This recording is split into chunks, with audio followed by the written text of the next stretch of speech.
আমজদ আলী, বুলবুল হুছেইন, দুটা ল'ৰা।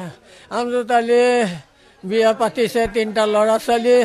বুলবুল হুছেইন হাই secondary pass কৰিছে, বয়স 24 বছৰ। সি বিয়া পতা নাই।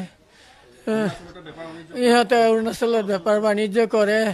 মই কালি ৰাতি 8টা বজাত মছজিদৰ পৰা ওলাই ফোন কৰিছোঁ আমজদক, ফোনটো ৰিচিভ কৰা নাই।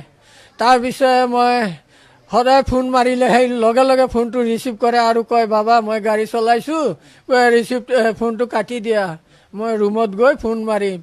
তেতিয়া সি নিশ্চয় ৰুমত আহি মোলৈ কথা বতৰা পাতে, বাবা ভালেই, গা পা ধুই ভাত খাই শুইছোঁ। কালি ফোনটো ৰিচিভ কৰা নাই। তেতিয়া মোৰ মনটো অলপ ভয় ভয় লাগিছে। 1 ঘণ্টা পিছত আকৌ ফোনটো মাৰিছোঁ, মোবাইলটো ছুইচ অফ হৈ আছে। আৰু তেতিয়া মোৰ ভিতৰত ৰাতি টোপনি কৰা চিন্তা এটা